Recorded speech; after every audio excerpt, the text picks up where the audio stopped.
All right, guys, here we are again, recording again after getting booted off after a 20-minute segment. Hmm. Yeah. All right, guys, there's that book. Links at the bottom of the page. Iron Act's way of, it's principles of, way of fit to principle. And the links at the bottom of the page. There's the other one. Wes has posted this from over the years, and Iron Act. Wes put that, Wes did it. Edward put it together. My admin. Edward, the site admin. And I'm available for online training, and the comedy is free. Links at the bottom of the page. John Pender's training service. That's a large finger. Oh, look, guys. I showed this to the guys today. Look at that. Look at them thumbs. See them thumbs? And this thumbnail right here has got blood all behind it. It tried to come off. When I pulled 675 to meet, I told Jason and it slid on me. So it's got blood down there behind the cuticle and stuff. And the old thumbaroos looking good. They look better tonight than they did today. Can't wait to deadlift Saturday. How about that? Yeah, I know. It's like that. John, you don't have to worry about bruising your thumbs up because you don't use them. There, there it is. That one usually don't bruise up, and then can't really see it. I give it the blood's running underneath the cuticle there, and it's all behind that part of the nail right there. Well, if you pulled 500, you got a little bit. You got some big hands, big strong hands. Most I've pulled is I pulled 545 double overhand, and the most other 560 something one time, 561 or something. We had some weird collars at the gym, but I pulled 545 a few months ago double overhand. It was no problem. It's amazing what chalk can do. But usually I pull my last warm up's usually 405 double overhand, and for 495 I go ahead and switch over to hook just because I want to get my whole thumbaroo warmed up. Uh, you know what, Jason? He said he wasn't that crazy about the knurling. The bar I warmed up with had some good knurling on it. The bar that we pulled with out on the platform didn't have as much knurling on the bar in the back. I don't know which bar you warmed up with. I warmed up with the one over there where you guys were sitting at. I've got a bar at my gym that I got from Scott Strength and Power, and I guess it's a Texas. I don't know what that thing's got knurling on there. It'll scale a fish on that thing. Oh, is that what they were? So that was the Oki bar they had on the platform. Well, the knurling wasn't as thick on that. They were deadlift bars. So Jason, we had the warm-up bars were Texas bars, and it was the Oki bar we pulled. Well, yeah, I like the warm-up bars a lot better. Matter of fact, when I pulled that 675, it slipped just a smidgen in my hand. And you said you were really wide grip on squats, right? Yeah. How do you keep the tight like that? I think I need to switch because my shoulder is killing me. Yeah. For you guys squatting, holding the bar in the middle, it's like doing a behind the neck military press, rough on the shoulders. I always squatted if that was the bar. I just laid my hand on top of the bar and ran this hand all the way out the collar. Actually, I put my pinky under the collar like that. So it keeps you from pushing up on the bar. Kyle squatted like his hands up on top of the bar. It ain't going nowhere on your back. You just kind of pull it towards you a little bit. Keep it pulled in tight in your back. All right, Jason, go to work, dude. Yeah, so you guys, eventually you're gonna have to.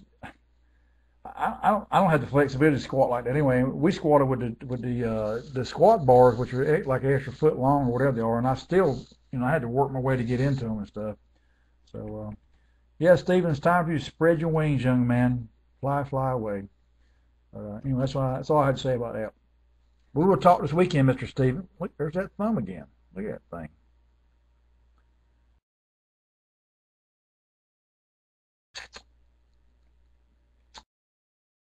Be right back. Shoulders killing me, deadlift bars. I'm sure the text bar. Oh, let me see how many friends I got here. They're over here piddling around. Jason left, so we gotta wait for him to get back to start the show. That's not true. You guys had any questions? Anybody? Here's one thing I talked about at the on the show today uh, about competing in powerlifting or whatever event it is you support your back. It really takes your training to the next level. I know Charlie was on the show today. He just did his first meet a few weeks ago, and he's wondering whether to do one in September and November. I'm like, do both. I'll definitely be doing another meet in November here at the beach. Jesse's putting one on. And I'm on fire for powerlifting again. I wish I could do full power, but I'll take the push pulls. And at this point, I'm not really over concerned about hitting real big ass numbers. I cuss, but hey, Christine. But I did enjoy myself, and look forward to doing another meet soon. And if I can find one, I know they have some in Florence, and with an hour or two drive here, I may go do another one between now and November. Just go do it. And I just like being at meets. I mean, I got to meet Jason and Nathan and Rob and saw guys. Travis, the guy who taught me how to deadlift, Travis Mash was there, and got to see Jonathan and Greg and Joey hit a 765 bench. Saw a lot of guys. Saw Louis Sims, hadn't seen him in several years. Some of the guys I hadn't seen in a long time. Kind of got to see him again, catch up and talk to him again, and just nice. It's a good camaraderie in powerlifting. The SPF is a great organization. Jesse puts on a hell of a meet. Well run, very fast paced, very few breaks. I mean, he did a great job, especially for a 3-day meet. And he told me I needed some more tattoos after the meet, and I told him I only had one. And so I'm looking forward to him coming back to the beach, and I'm looking forward to going back to Gatlinburg, Tennessee in the fall for the leaves changing. So it's just, I had a great time, guys. You just don't understand what it means to be able to be around a group of men and women like that that compete in something. It just takes your training to the next level. There's probably 225 lifters there that weekend, and there might have been one or two dingleberries out of the whole crowd. That's a pretty good percentage. So, and nobody's making any money in powerlifting. Everybody's paying to do that. So, and even the West Side guys like Hoff, the guy that benched 915 in a full power meet, which is the all-time world record, taught him a little bit. Nice guy. I mean, everybody up there is very respectful. It's just a great crowd to be around.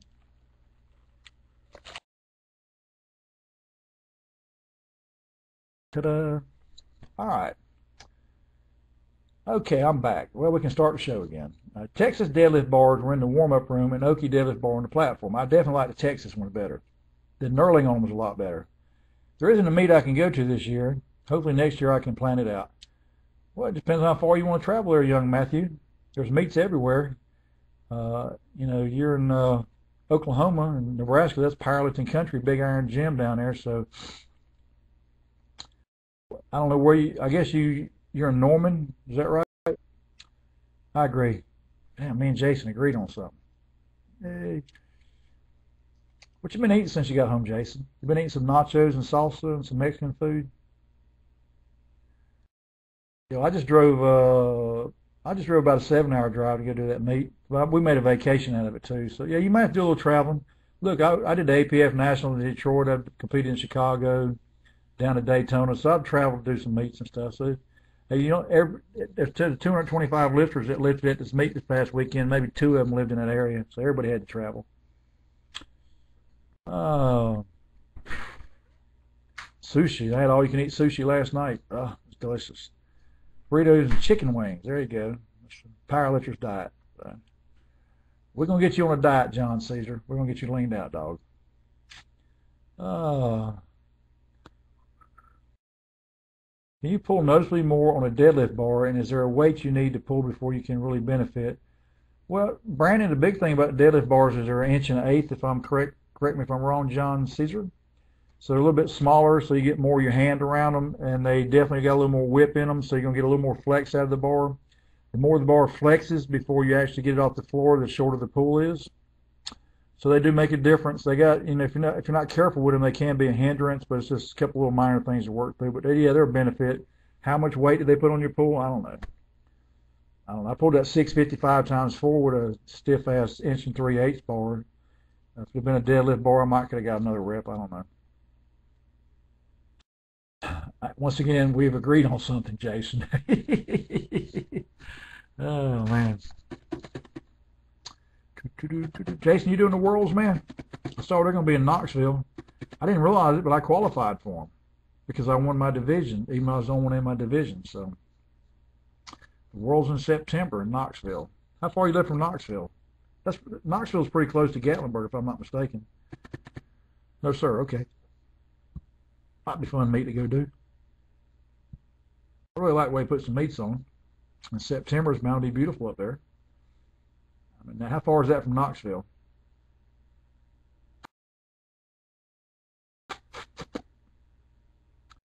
Pretty close, man. Really, if I'd have drove straight through without stopping the sightseeing stuff, I probably could have drove it from here to Sevierville in 6 hours. Wasn't that bad of a drive. Coming home took us about 10 because we took a little scenic view and got sidetracked and all that good stuff. Looking forward to being back in that area in October, though. Grateful Ed says he's going to take his daughter up there, and we're going to hang out a little bit. So, doing a 4-night, 5-day stay in lovely Sevierville, Tennessee.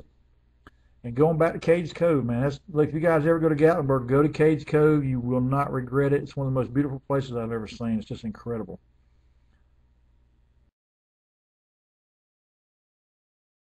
Okay, you know what? Arab, Alabama. There was someone at that meet from Arab, Alabama, one of the lifters, because I remember they announced it. It's pretty crazy.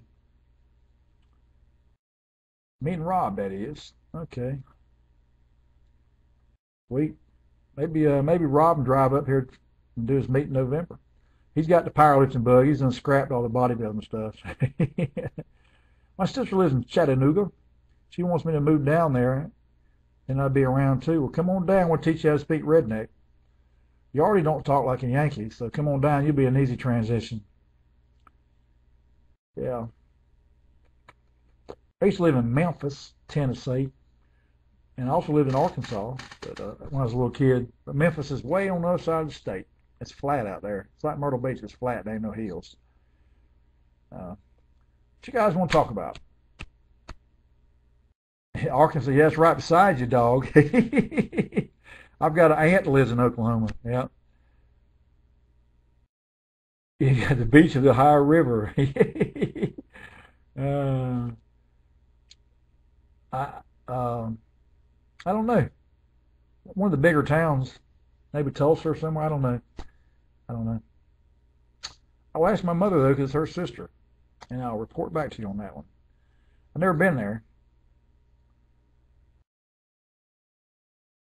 Mhm. So, Jay had a really good meet, man. I was proud of you. Came back after you mishandled your opening deadlift. Yeah, you did good. You had a good meet, man. It's a pleasure meeting you too.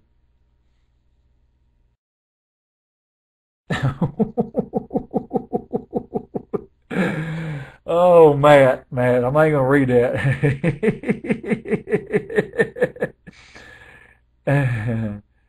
Yeah, Matt, you can find a meet, man. You might have to do a little traveling, but just get your road dog to go with you. Maybe you can get Miss Tulsa to go with you. Yeah.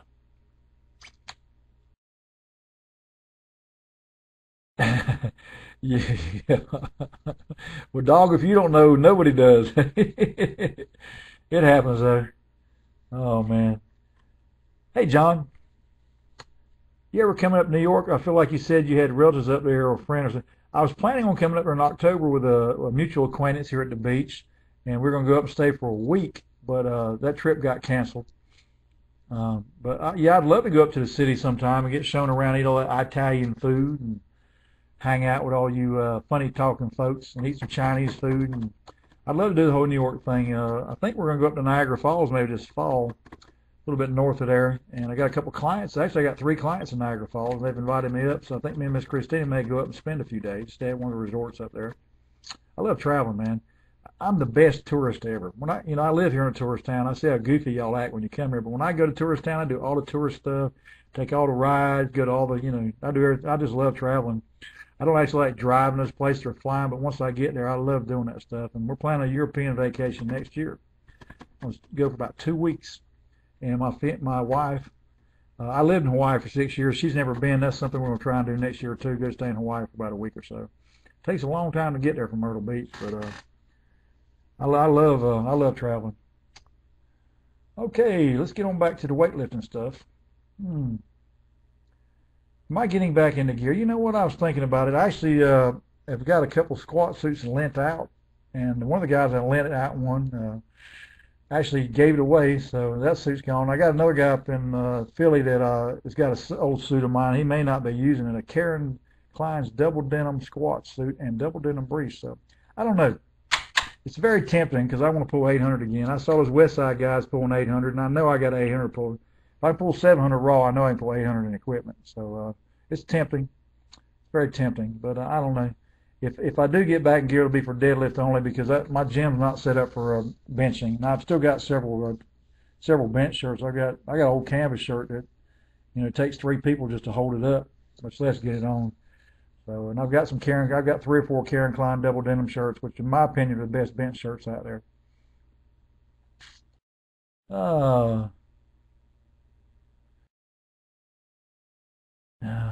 Steven, you're making me hungry, dude. Multiply worlds, yeah. I would be made fun of at the meet if I measure the bar knurling distance so I can have the same grip at home. Well, just make sure look, just grab the bar on the edge of the knurling. Make sure you don't do like Jan did his first meet he did. The knurling at the meet was further out, so he just grabbed the bar where he normally grabbed it and was on the smooth and ended up missing a pretty big deadlift because of it. Just make sure you put your hands on the edge of the knurling. You'll be all right, Brandon. You'll be fine. Denim squat suits. Well, yeah, I got one. Well, Marty's got it. I'll let Marty borrow it. I don't know if he still got it, but yeah, I had Karen made me one. That thing hit hard too, dog. I'm telling you, that's what I pulled 804 in that suit too. That suit hits hard, and I had a pair of double ply denim briefs that went underneath it, and I looked good in too. So Karen's out of business now. I guess she just quit making suits. I might have to get up with Marty to see if he still got that suit. I noticed at the meeting no one had on denim shirts, but I tell you, I love mine, man. And I had a Phenom and a Enzer Rage X or whatever it is, and but I always went, I kept going back to my denim. I hit my 675 bench in my denim, and I hit, I think I hit, I don't know, I might have hit 1 or 2 600-pound benches in a poly shirt, but I love my denims. They're easy to adjust, and you can get them. You can take. I had a seamstress back home, a Chinese lady that could adjust them when I gained or lost weight. So, and they last forever too. So I've got 3 or 4 of them. I've got a couple of them lent out. I'm gonna try and get back, I guess. Yes, a bench shirt would keep my shoulders much healthier. It sure would, but my gym is not set up for shirted benching. They have a crappy ass bench in there, and there's nobody in there. I don't trust anybody in there to spot me. My training partner Donnie, I trust him, but not with 600 pounds. You know what I mean? So, well, Jason, maybe I can break out in denim at the meet sometime. Break out my denim squat suit, pull 804 dead in it. I'll be talking to town then. They already called me old school as it is. But when I put my suit on, it's all about sumo. I don't do anything conventional when I got my suits on. All right, guys and girls, you got anything else for me today? I think the little lady's wanting to go get a cup of coffee, and she's in there cooking a little bit of chicken. She's got her kids over here, so they need to eat too. 10:02 here in Myrtle Beach, South Kakalaki. Oh, my dude, I'm gonna get up with Marty. I'm glad you reminded me of that. All right, guys, it's all about you. You. It's all about you. I'm available for online training. It's not free. It's very reasonable. About $1 a day gets you in my presence. So anyway, I want to thank all the guys I met at the meet. I want to thank Jason for helping me out a little bit backstage, loading up some stuff, putting up with my nonsensical bantering. And I'm glad you guys make the board what it is. You keep posting, tell your friends about it, and come on and let's go do. Got a steak and some sweet potatoes waiting for me downstairs. Ooh, that sounds really good. Great to meet you, Jason. You're a great guy, man, and the beard fits you perfectly. With that being said, I'm out of here, everybody.